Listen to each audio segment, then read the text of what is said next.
Hello, my name is Chris Labana-Frostovsky, and I'm the Program Manager of the Colorado Sex Offender Management Board. This presentation has been developed by the Colorado Community Notification Technical Assistance Team of the Sex Offender Management Board, pursuant to Colorado Revised Statute 16-13-904. For questions and information contained in this presentation, please either contact local law enforcement in your community or the Office of Sex Offender Management at the Division of Criminal Justice at 303-239-4499. You are viewing this presentation because a sexually violent predator has recently moved into your area. During the video, we will discuss the purpose and benefits of community notification, legislative history, how sexually violent predators are designated, general information about sex offenders, victims, and the sex offender management system, protection and safety issues, and community responsibility. Following the video, you will receive specific information related to the subject of the notification. In the mid-1990s, the federal government began passing a series of sex offender laws based on tragedies that were publicized by the media. The first law is the Wetterling Act, which required states to establish sex offender registration for convicted offenders and a system to track them. In 1989, Jacob Wetterling, age 11, was abducted by a masked man, and to date, Jacob has never been found. Jacob's mother, Patty Wetterling, advocated for missing children and was appointed to a governor's task force that recommended sex offender registration requirements in Minnesota. Megan's Law requires states to inform community residents about the presence of convicted sex offenders in their neighborhood. In July 1994, 7-year-old Megan Kanka was raped and murdered by her neighbor, who was a 2-time convicted pedophile. Her parents said that they would never have allowed her to travel the neighborhood freely if they had known that a convicted sex offender was living across the street. The Pam Lichner Community Notification Act amended the Wetterling Act by mandating lifetime registration for some sex offenders and mandating a national sex offender registry to be maintained by the FBI. Houston real estate agent Pam Lichner prepared to show a vacant home to a prospective buyer who was actually a 2-time convicted felon, and he brutally assaulted her. She then formed Justice for All, a victim rights advocacy group that lobbied for tougher sentences for violent criminals. The Campus Sex Crimes Prevention Act amended the Wetterling Act, requiring offenders to report information regarding enrollment or employment at an institution of higher education and to provide this information to a law enforcement agency, whose jurisdiction includes the institution. This is based upon the case of Jeannie Clary, a 19-year-old freshman from Lehigh University who was raped and murdered in 1986 while asleep in her residence hall. Her parents discovered there were 38 violent crimes committed on campus that students were unaware of. Now schools must disclose crime statistics and provide notice of where registered sex offender information may be located. Finally, the Adam Walsh Act repealed the Wetterling Act and replaced it with a stricter requirement for sex offender registration, including a national registry.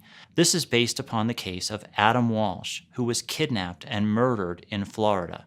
His father, John Walsh, has been active in both the media and legislation. The purpose of these laws is to provide law enforcement and communities with greater access to information about known sex offenders in their communities.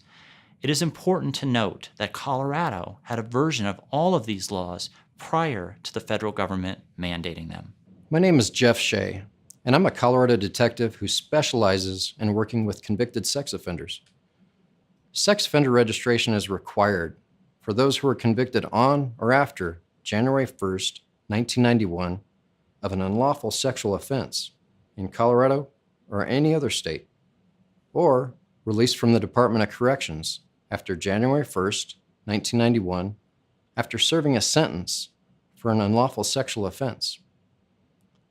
Colorado includes a broader range of offenders required to register than are required federally. This includes criminal guilty pleas, nolo contender, deferred judgments, adjudications, and cases with findings of sexual factual basis. Registration may be required of juveniles and adults, but juveniles are not posted on law enforcement websites.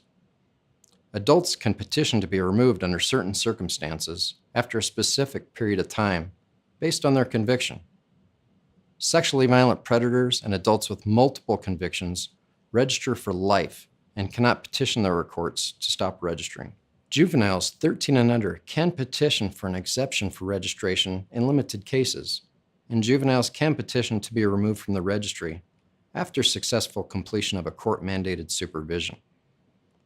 Lifetime supervision is an indeterminate sentence of probation or parole up to the offender's lifetime. However, it's important to note that not all sex offenders receive such a sentence, and some registered sex offenders may no longer be under criminal justice supervision, like probation or parole. Community notification occurs in two different ways in Colorado: passive and active. Passive notification occurs when a citizen comes to law enforcement and requests a copy of a sex offender registry, or looks on a law enforcement website or the internet for information. Active notification occurs when law enforcement goes to the citizens, as in this notification, and provides information about a specific offender to the community. Hello, my name is Kathy Rodriguez, and I am the Community Notification Coordinator for the Colorado Sex Offender Management Board.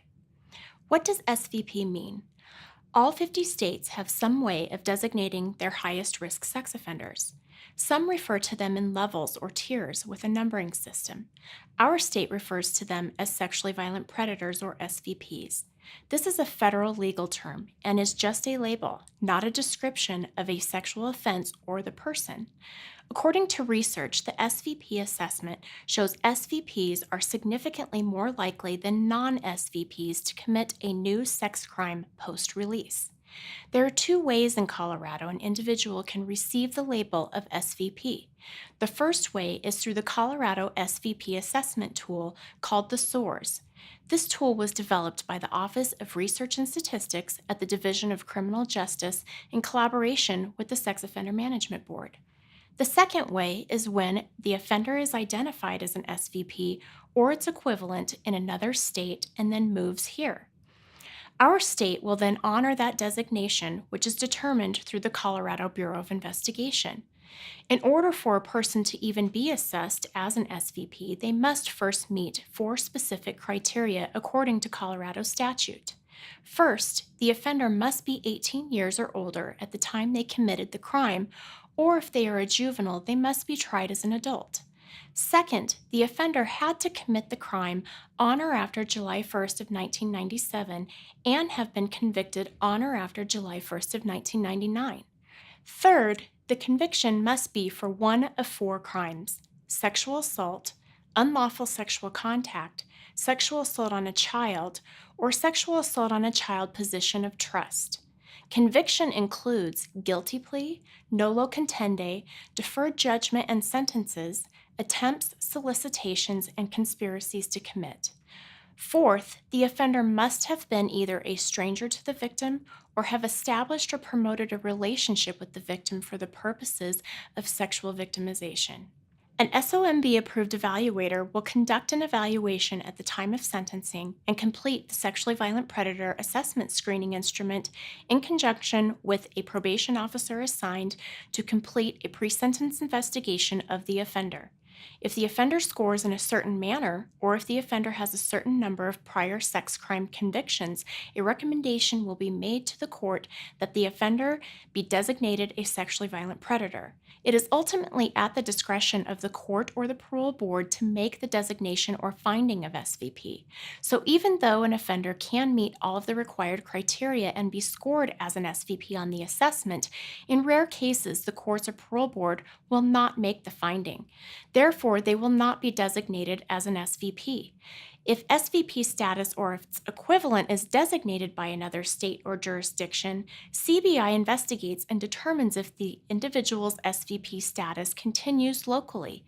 All designated SVPs are subject to community notification pursuant to Colorado law.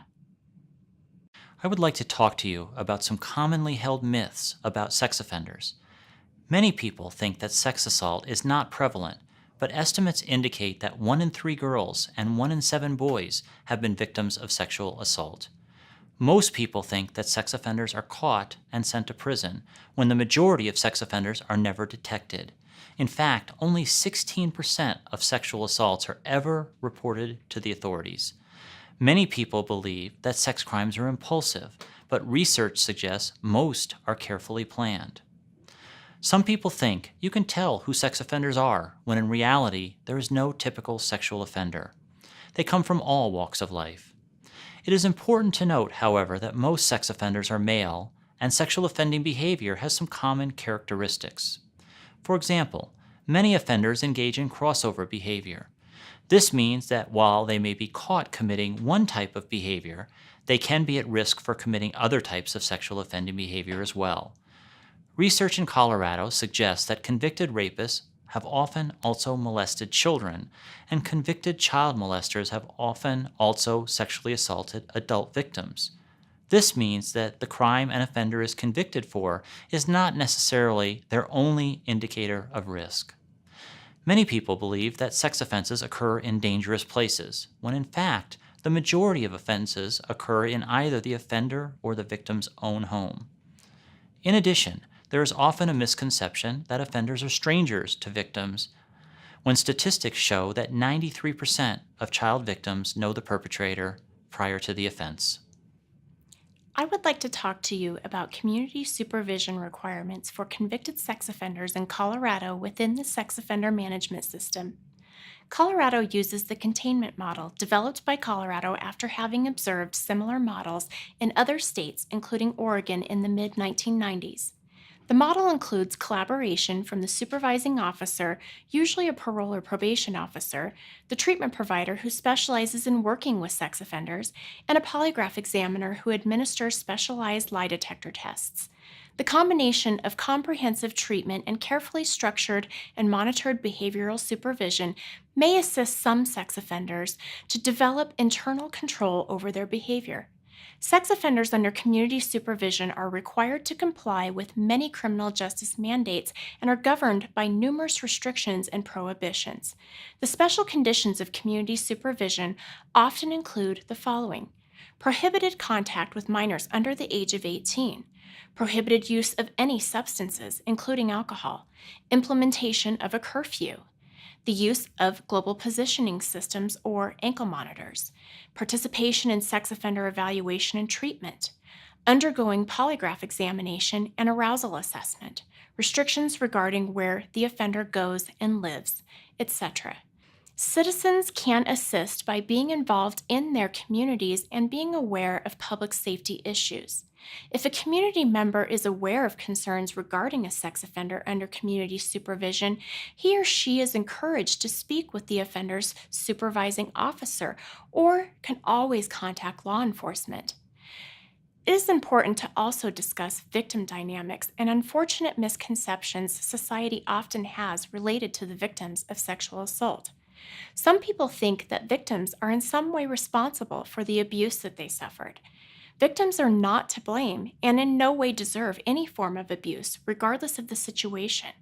This misconception is often actually a coping response developed from the need for reassurance and control over preventing abuse from happening to us or our loved ones. We think that if we can identify something that the victim did that contributed to the abuse, we will be sure not to do that one thing, and we will be safe from sexual abuse. The fact is, however, that sex offenders typically have power and control issues and use manipulation and deception to commit sex offenses. Many people also believe that if victims are not significantly physically injured, they are not suffering from trauma. However, research shows that only 4% of reported rape victims ever incur serious physical injury. Victims of sexual assault can be impacted in a variety of different ways and to different degrees. There is not a typical or normal response, but victims who know the offender often experience more difficult recovery than those who do not know the offender. Research does suggest that victims of sexual assault are at a higher risk for a variety of different problems, including depression, suicide, involvement in the criminal justice system, unwanted pregnancy, and substance abuse. The most important thing to know is that victims who are supported and believed usually heal and recover better than those who are not. As a citizen of your community, it's important for you to know what your role is.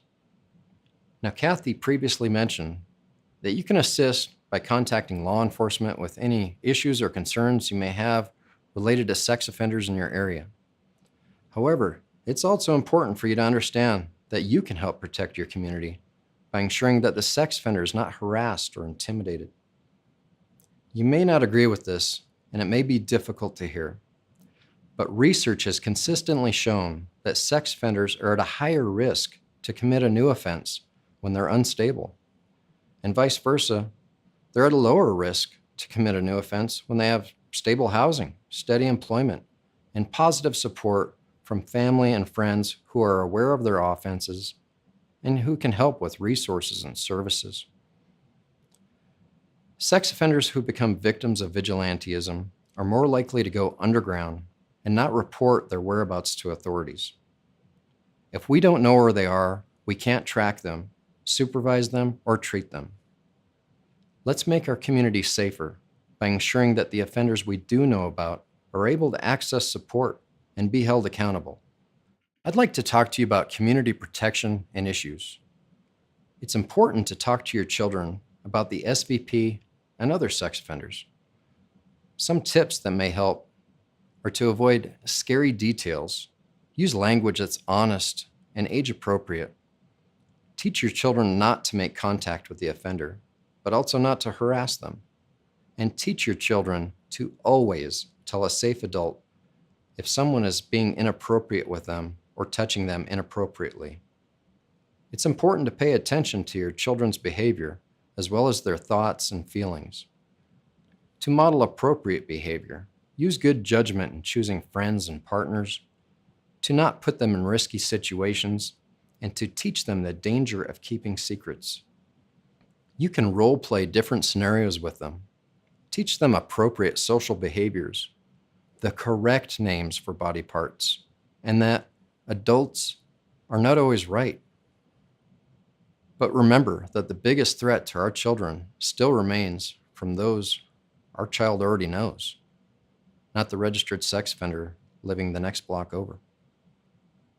Thank you for taking the time to watch this video.